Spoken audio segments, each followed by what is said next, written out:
offer you an elaboration of your idea. So let's say a kid wants to be Batman. Well, that's right, because that's why he's reading the comics, and that's why he's going to the billion-dollar Marvel movies that or DC movies that portray these superheroes out on the screen. It's because the kid is acting them out in imagination, is trying on an ideal. So let's say, well, maybe you start with a pro wrestler because you're not that conceptually sophisticated, and then maybe you move to Batman, and then maybe you move from Batman to Thor in the Marvel cartoons, and there you're in the domain of quasi deities, and then maybe you get a little bit more sophisticated than that, and you try on Jesus or Buddha, and then you ask yourself, well, what would happen to the world if you tried those on completely? And that's the real question. That's where the historical element and the mythological element meet.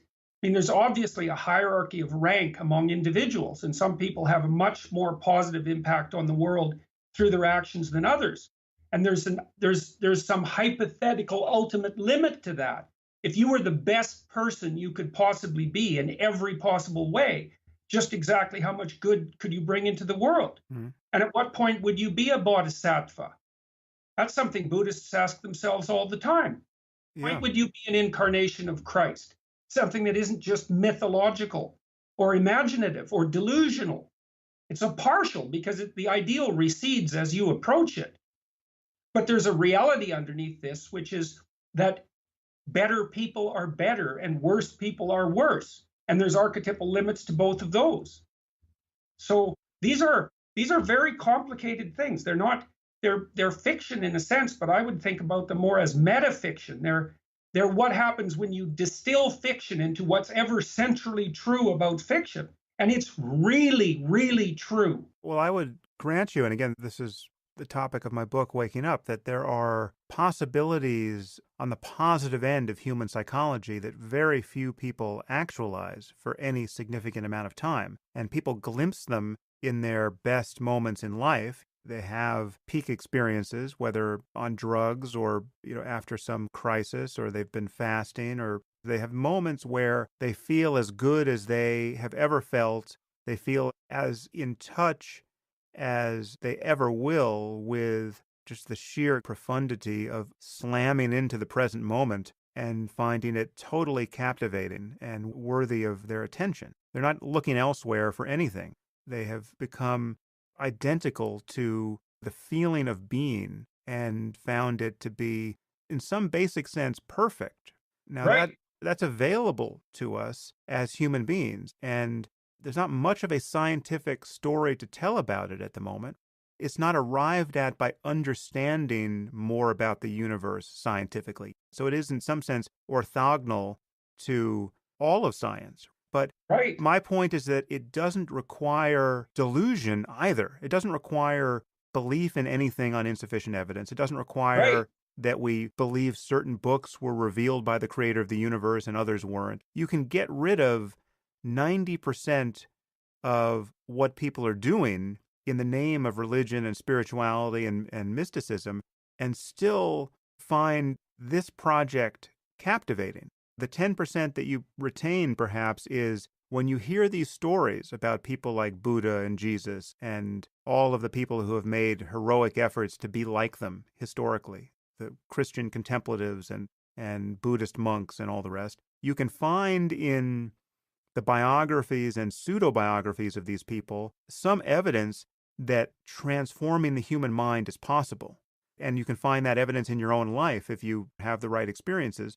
And you can see that human consciousness is perturbable and plastic, and you need not be who you were yesterday. And so when you're talking about becoming your best self or becoming more and more like the best selves that have ever existed, or you talk about transcending the self itself as an illusion, right? All of this stuff is worth thinking about and paying attention to, and there is a there.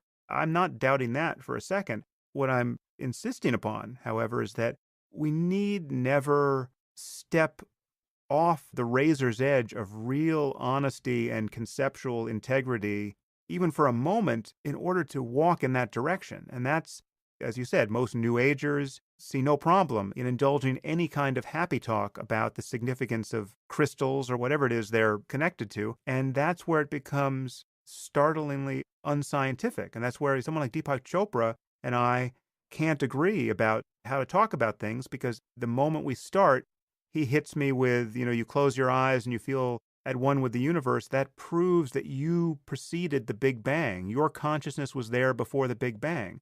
Now, of course, it proves nothing of the kind. That's where he becomes a pseudoscientist. And so what I'm arguing for is that we just remain attentive to honest talk about what we know about reality, even while we have deep experiences and seek them out by whatever means. And again, I will grant you that there are means that would amount to a kind of internal costume party where you can think in terms of myth. If you said to me, Sam, I want you to think of the rest of your day in terms of the hero archetype. What are you doing today to slay the dragon and bring back that hoarded wealth to your community? That's a pattern of thought that I have no question could have some utility, right? Well, that's what we were doing today, Sam. Right. But again, the crucial bit is that in doing that, I'm not making claims to knowledge about the ethereal existence of archetypes. There's no, Akashic record or collective unconscious. I'm not making claims of that kind at all in order to find this way of thinking useful. And I'm not aligning myself with any provincial tradition of myth making, i.e., a religion, and claiming that my religion is better than others, which is, as we see every time we open the newspaper, a divisive game that we have to figure out some way of unraveling.